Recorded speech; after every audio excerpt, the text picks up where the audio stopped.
After putting the boys to bed, I would stand at my bedroom window, looking out over the garden through tear-filled eyes, just shaking with desperation.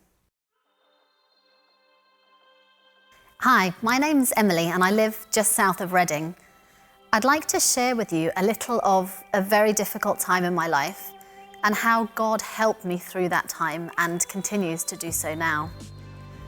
Looking back to the start of 2015, my husband Matt and I had a happy marriage, 2 lovely little boys aged 3 and 1, a wonderful extended family, church family, home, a good job.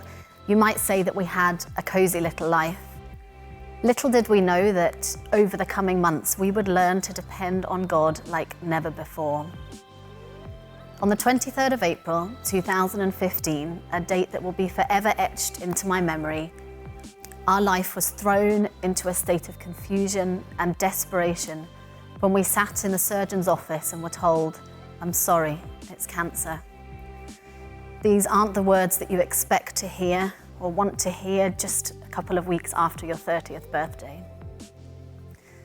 Despite reassurance from the surgeon that although the tumour in my breast was aggressive, it was also treatable, fear still struck. What if it hadn't been caught early enough? What if it had spread elsewhere in my body?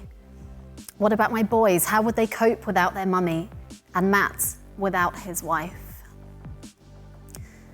I remember just managing to hold things together during the day, but after putting the boys to bed, I would stand at my bedroom window, looking out over the garden through tear-filled eyes, just shaking with desperation. Matt and I cried out to God that His will would be done in this situation and that He would provide us with whatever we might need to get through this terrifying time. Chemotherapy began in mid-May and very quickly the hospital became like a second home. Oncology visits, blood tests, treatment, and then repeat. It was an incredibly tough time. The treatment was grueling and it made me really unwell.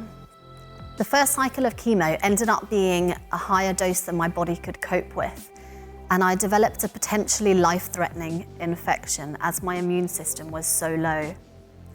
I was admitted to hospital and placed in isolation for 5 days. This was a really lonely time, but it did provide a chance to reflect and to pray and to read when I felt up to it.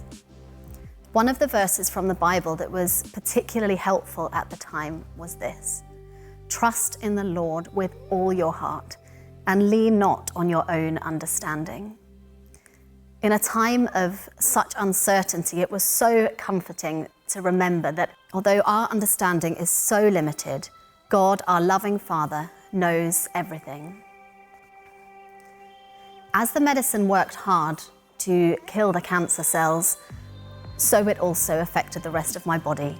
My hair fell out, my nails started to peel and crack, and my appetite disappeared.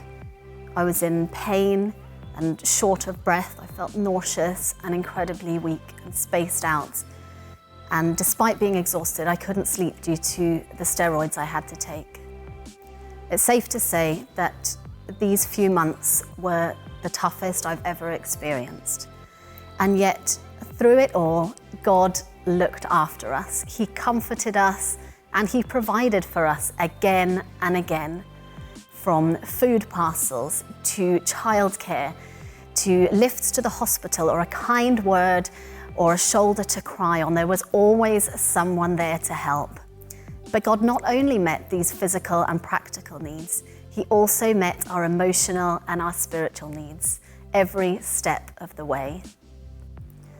Perhaps you're going through a time of great uncertainty right now. Can I encourage you to look to God? He really cares about us, even in the hardest and most painful situations. My family and I are proof of that. But the greatest proof of all is Jesus and all He has done for us.